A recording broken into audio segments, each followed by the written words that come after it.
Dans le cadre des Mardis Mallette, CMA TV vous présente la chronique juridique, une présentation du groupe Mallette, société de comptables professionnels agréés et de services juridiques. Je vous souhaite la bienvenue à cette autre chronique juridique en compagnie de Maître Gabriel Sanson de Mallette Juridique dans le cadre des Mardis Mallette. Maître Sanson, bonjour. Bonjour. Aujourd'hui, on va parler de la protection des mises de fonds. Oui. Bon, parce que on peut faire des mises de fonds pour toutes sortes de raisons. Acheter une voiture, acheter une maison. Qu'est-ce que c'est exactement qu'une mise de fonds? Dans le fond, le montant qu'on va venir mettre, justement, vous l'avez dit, ça peut être pour différents biens, l'achat d'une voiture. Nous, on le voit souvent dans les achats de maisons. Les gens vont avoir un montant qu'ils vont avancer pour l'achat de la maison, puis le restant qu'ils n'ont pas dans leur compte à ce moment-là, ça va être par exemple une banque ou une caisse qui va les financer. Mais le montant que personnellement on a accumulé dans un compte pour pouvoir acheter la maison, qui se trouve être la mise de fonds pour l'achat, très souvent, quand c'est un couple qui achète ou des amis qui achètent une propriété ensemble, bien souvent, on n'aura pas nécessairement les mêmes montants qu'on va verser pour la mise de fonds. Puis, c'est important de venir penser à si on veut faire un équilibre dans ces mises de fonds-là. Donc, c'est ça qu'on va se parler aujourd'hui. OK. Donc, un exemple de mise de fonds. Bien, on l'a dit, là, ça peut être... Parce que les mises de fonds, entre autres, pour les hypothèques, pour les maisons... Pour les maisons... C'est quand même... Si, par exemple... Des gros montants, là. Oui, puis tout dépendant, il y a toutes sortes de programmes qui sont mis en place présentement pour qu'on ait des mises de fonds plus ou moins grosses à mettre selon le montant qu'on emprunte. Mais si, par exemple, vous et moi, on achète une maison aujourd'hui, vous avez 40 000 que vous êtes capable de mettre en mise de fonds, puis moi, j'ai 10 000. Donc, on a une belle mise de fonds de 50 000 en tout, mais on n'a pas mis les mêmes montants. Donc, est-ce qu'on va vouloir protéger votre mise de fonds? Parce que c'est sûr que si on ne fait rien, on dit on achète notre maison, on est 50-50 comme propriétaire, donc on a chacun la moitié de la maison comme propriétaire, on n'écrit rien nulle part.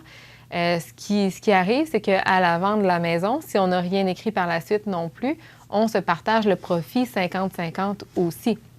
Donc, vous avez mis 40 000 initialement, j'ai mis 10 000, mais moi, je partage avec vous le 50 de tout le profit que la maison aura fait pendant le temps qu'on a été propriétaire. Donc, il y a des gens pour qui c'est pas grave, qu'ils disent on est correct comme ça, on s'entend autrement. Ça peut être correct. Il faut s'assurer que les ententes qu'on a, c'est équitable. Quand ça va bien, exactement. Commencer à être habitué avec nos chroniques. Oui. Puis c'est là qu'il faut voir, est-ce qu'on veut se partager 50-50 à la fin de la propriété? Ça peut être qu'on n'est pas propriétaire de la même proportion de la maison, mais on peut le faire qu'on est propriétaire 50-50 quand même, mais que c'est à la revente qu'on va venir faire des calculs pour que vous gagniez sur votre 40 000 que vous avez mis et que moi, j'ai ce qui me revient avec le 10 000 que j'avais mis initialement. Bon. Mais ça, le 40 et le 10 000, est-ce que ça se fait au moment de l'acte notarié de l'hypothèque ou à quel moment ça se fait exactement? Dans le fond, nous, quand on rencontre les gens pour l'hypothèque, on vérifie toujours justement la mise de fonds. De quelle façon c'est versé, qui l'a apporté. Est-ce que c'est seulement un des deux qui a payé la mise de fonds? Est-ce que c'est 50-50 déjà en partant? Chacun a mis 20 000 puis on a la mise de fonds égale. Mais au moment de l'hypothèque, étant donné qu'on n'a pas le vendeur avec nous, ça va être le moment de discuter avec les gens. C'est que souvent, les acheteurs, c'est sûr que là, ils sont dans la folie. On achète notre maison, qui est souvent une première maison. On a beaucoup de frais, on a déjà des frais de notaire pour l'hypothèque, la vente. On va avoir une taxe de bienvenue qui va suivre. On a la maison qu'on achète, on a toutes sortes de choses. On veut acheter des meubles. Donc, les gens, ils nous écoutent, mais d'une oreille seulement, là, et ils vont dire oui, c'est correct. Mais il faut penser à ce que chacun aura. Si on revend parce qu'on rachète une maison, mais si on revend parce qu'on ne s'entend plus ensemble ou si on se sépare et que moi, je veux racheter la part de l'autre dans la maison, comment on va calculer ce qui est dû à l'autre? Il y a toujours le 30 000 de différence, là. C'est ça. Dans notre exemple, vous avez mis 40 000, j'ai mis 10 000. Comment on règle ça? Si on ne s'entend plus, probablement que moi, je ne me rappellerai pas qu'on n'avait pas mis des mises de fonds égales, puis ça va faire mon affaire. Peut-être que je vais être gentille et je vais dire... Bien, c'est ça. Peut-être que je vais être gentille et que je vais m'en rappeler, mais peut-être que je ne voudrais pas m'en rappeler aussi, puis ce ne sera pas écrit nulle part. Donc, ça veut dire que si la maison se vend 200 000, normalement, c'est 100 000 chacun. Mais là, comme vous avez mis juste 10 000 et moi, j'ai mis 40 000, Alors, ça veut dire que j'ai 40 000 de plus à avoir sur la vente de la maison. Et c'est là qu'il faut calculer. Dans le fond, comment vous voulez le reprendre, le 40 000? Vous avez mis 40 000, j'ai mis 10 000. Donc, dans les faits, il y a un 30 000 que vous devez récupérer avant moi. Lors de la vente de la maison, si on a acheté la maison 100 000, puis qu'elle vaut 50 000 au moment où on la vend à 150 000. On va dire, là, pour les fins des calculs, on n'a pas d'hypothèque à rembourser et tout ça. C'est un bon point, c'est que la maison a augmenté de valeur. Là. Oui, c'est ça. La maison augmente de valeur. Oui, c'est vrai. Donc, est-ce que vous voulez dire, bien, le 40 000, on reprend chacun notre mise de fonds et ensuite on se partage la valeur nette de la maison 50-50? Mais là, si c'est ça, c'est que vous m'avez comme fait un prêt sans aucun intérêt. Parce que, par exemple, vous le 10 ans, on a acheté, vous avez mis 40 000, j'ai mis 10 000, vous reprenez votre 40 000. Premièrement, votre 40 000, 10 ans plus tard, ne vaut pas le même 40 000. Le 40 000 vaut moins parce que le coût de la vie augmente.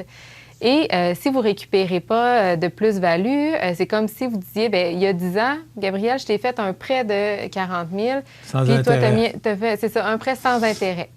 Donc, encore là, il y a des gens qui vont dire, nous, on est à l'aise avec ça. À partir du moment qu'on est au courant, on a été informé, on le laisse comme ça. Ça, ce sera libre à chacun. Mais il est possible, dans le fond, on peut venir dire, quand on va vendre, on va calculer la plus-value. Donc, notre 50 000 de mise de fonds, on avait acheté 100 000. Maintenant, elle vaut 150 000. Notre 50 000 de mise de fonds, on se trouve à avoir une plus-value de 25 000. Est-ce qu'on la partage dans les mêmes proportions qu'on avait mis notre mise de fonds? Donc, en premier, on va venir dire combien votre mise de fonds vaut avec la plus-value de la maison, combien ma mise de fonds vaut avec la plus-value. Et une fois qu'on aura enlevé ces montants-là, là, le restant, on va le partager 50-50. Là, ça va pouvoir être équitable. Mais il faut penser à ça. Souvent, les gens ne pensent pas au fait que, si par exemple, vous mettez le 50 000 au complet, je ne mets pas de mise de fonds. Puis il y en a qui disent, bien oui, c'est avec les paiements des frais par la suite, on va se trouver à se rebalancer. Mais là, je paye l'électricité, je paye ci, je paye ça, puis toi, tu payes la maison, puis ça devient équitable. C'est ça. Mais il faut penser, justement, encore là, la mise de fonds, il y a les paiements de la maison. Après, il y a les paiements des différents frais. C'est rare qu'on va se trouver à tout payer 50-50 pour les frais qu'on a au quotidien. La mise de fonds, si on ne la récupère pas, on se trouve à avoir donné un 50 000, mais si on récupère sans plus-value ni rien, c'est un prêt sans intérêt. Donc, c'est là qu'il faut le penser parce qu'il faut le voir comme un investissement aussi. Ce 50 000-là, vous auriez pu le placer avec votre institution financière, vous auriez eu du revenu d'intérêt pendant ces 10 années-là. Ça aurait été plus profitable que de mettre un 50 000 de mise de fonds puis de ne pas récupérer aucune plus-value. Donc, pour mettre ça équitable, on fait ça comment? Tout dépendant, encore là, avec la situation des gens. Puis des fois, c'est sûr que les gens vont avoir des conventions par rapport à d'autres paiements de frais qu'on va calculer. Mais si on y va vraiment de base, c'est sûr que dans l'idéal, on va venir dire, dans l'acte de vente, on va faire la convention d'indivision entre les gens, puis on va venir dire ce que chacun a apporté en mise de fonds et de quelle façon ce sera récupéré. Donc, on va venir dire dans l'acte, avant de partager la valeur nette de la maison, une fois qu'on aura payé, par exemple, le prêt hypothécaire et tout ça, chacun va récupérer sa mise de fonds et il va falloir calculer sur le montant de la mise de fonds la plus-value que la maison aura prise en considérant le prix d'achat et le prix de vente pour que ce soit équitable pour chacun. On va venir le mentionner dans l'acte de vente, mais on a déjà parlé des conventions de conjoint de fait, conventions d'indivision par le passé. On ne veut pas nécessairement qu'avec notre vendeur, toutes ces informations-là se retrouvent dans l'acte de vente. Donc, on peut faire dans une convention à part entre les acheteurs, venir régir les différents paiements qu'ils vont faire dans leur vie au quotidien, mais venir régir aussi les mises de fonds, comment elles devront être partagées, comment elles ont été apportées. Vous avez déjà parlé de l'importance du mariage. Oui. Et là, est-ce que ça va pour autant les gens qui vivent en union de fait que les gens mariés? Oui, c'est toujours il n'y a pas d'exception. L'amour ne remporte pas le... Non, puis vous l'avez soulevé aussi avec le mariage. Les gens, souvent, ils ont une fausse notion des droits, des protections qu'ils ont avec le patrimoine et tout ça. Donc, les mises de fonds, on va venir, parce que si c'est des montants que j'ai accumulés avant mon mariage, qui sont propres à moi, on va vouloir le mentionner pour que si je divorce encore là, que ce soit clair que ça c'est un montant qui me revient à moi seulement, qui n'est pas dans le partage du divorce. Et l'autre chose qui arrive souvent aussi dans les mises de fonds, autant que les gens mariés que les gens conjoints de fait, Moi, j'ai un parent qui est décédé, je reçois un bon montant de la succession et j'en profite pour l'investir dans l'achat de ma maison. Si je ne le marque pas nulle part, si j'ai reçu 100 000 puis que moi, ma part de la maison, je n'ai pas besoin de financement, je mets 100 000 pour acheter la maison, mais qu'on ne l'écrit pas nulle part, ce 100 000-là va profiter aussi à l'autre personne avec qui j'achète. Donc, peu importe de où vient l'argent, comment on l'attribue entre nous deux en achetant. Et si on est marié ou conjoint de fait, c'est toutes des protections qu'il faut prévoir et des conventions qui peuvent se faire, peu importe notre état civil. Bon, on a souvent parlé de l'importance du mariage, mais là, ça compte pas. Dans le fond, le mariage si on se divorce, il va avoir des valeurs qui vont compter. Mais encore là, c'est vraiment chaque personne individuellement, on veut venir protéger ses actifs quand même si on est marié. Bon, puis si c'est pas écrit, il arrive quoi? Si c'est pas écrit, là, ça devient... faut qu'on espère s'entendre au moment de la vente de la maison. Des fois, il y a des cas où ça arrive, tant mieux. Si on prend un cas classique où les gens se séparent et qu'ils vendent la maison, c'est pas écrit. Si de base, ce qu'on avait quand on avait acheté, la seule mention qu'on a, c'est on achète, on va être copropriétaire pour 50 % chacun et la valeur nette va être partagée 50-50, bien à ce moment-là, c'est plate, mais c'est 50-50 qui va devoir être fait, sauf si les gens sont capables de s'entendre pour des montants différents au moment de la vente. Mais sinon, de base, c'est 50-50.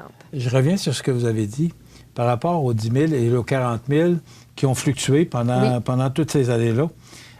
Ça aussi, il faut que ce soit écrit. Oui. Alors, c'est là, dans la convention d'indivision que... Exactement. On va pouvoir prévoir tout ça pour que les gens soient bien protégés au moment de la vente. Je ne pensais pas que ça allait jusque-là.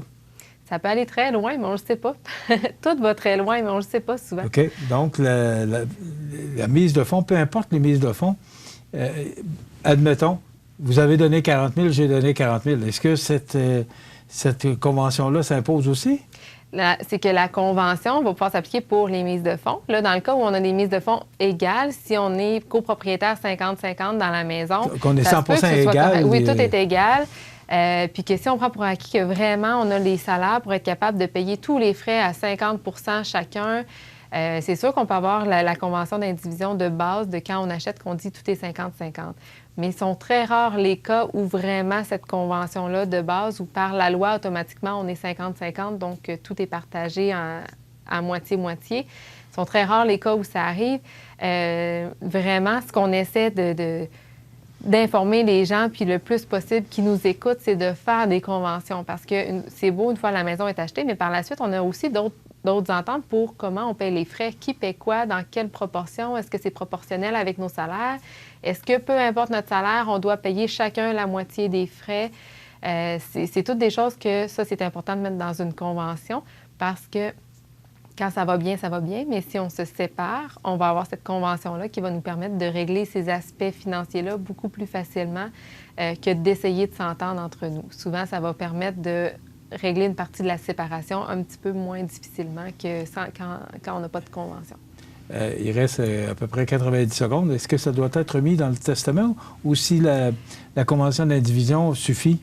Dans le fond, ça, c'est vraiment une convention qu'on a à part du testament parce que c'est une convention qui va servir habituellement de notre vivant quand on va se séparer ou quand on va vendre la maison. Donc, c'est sûr que c'est une convention qui se fait à part. Ça ne sert pas en cas de décès. Ce qui peut être bien en cas de décès, c'est que le conjoint qui reste en cas de décès, ou si on s'était séparés mais qu'on n'avait pas encore réglé ces aspects-là, le conjoint restant va pouvoir faire valoir la convention à la succession de la personne qui est décédée pour que ce soit applicable. Et voilà. C'est pas dans le testament, Si on va pouvoir la faire appliquer au décès si on a besoin, mais il faut une convention à part qu'on fait de notre vivant pour nos ententes au niveau financier. Dans votre exercice, est-ce que vous rencontrez souvent ce genre de situation-là? Avec le décès ou la convention? Avec la convention? Les gens n'ont pas fait de convention? La majorité des cas, les gens, on leur explique que ça existe. Puis, comme je vous disais tantôt, on est un petit peu dans la folie, on achète la maison. C'est pas connu. Surtout entre personnes, entre couples. Entre couples, c'est que c'est pas connu. Puis les gens, quand on leur en parle, étant donné que ça va bien, ils voient pas l'utilité de le faire. Oui, puis ça peut pas fâcher l'autre aussi, de dire, ben là, on va faire une convention. Aussi, de dire, il y en a des fois qui ont peur que ce soit une question de ne pas faire confiance. Mais même si on en parle, souvent, les gens voient... pensent qu'on essaie de leur vendre une convention, ils ne voient pas tout ce que ça peut leur apporter, puis tout ce que ça peut protéger, dans le fond. Aujourd'hui, on voit ce que ça peut engendrer comme situation. Et voilà. Merci beaucoup. Merci. Très intéressant. La protection des mises de fonds. Alors, moi, je vous dis toujours la même chose à chaque fin de chronique, parce que moi, j'en apprends tous les jours, de consulter pour être certain que tout est correct, parce qu'au moment où on part en couple, tout est beau. Hein? Quand ça va bien, ça va bien, mais quand ça va moins bien, c'est ça. Merci beaucoup. Voilà, ça complète notre chronique juridique pour aujourd'hui. Dans le cadre des Mardis Mallettes, vous pouvez communiquer avec l'équipe des Mallettes juridiques en composant le 248-57-77 ou encore vous rendre ici au 14 chemin des Poiriers à Montmagny. Ça complète. On se retrouve dans 2 semaines. Oui, merci. Merci. Dans le cadre des Mardis Mallettes, CMA-TV vous présente la chronique juridique, une présentation du groupe Mallette, société de comptables professionnels agréés et de services juridiques.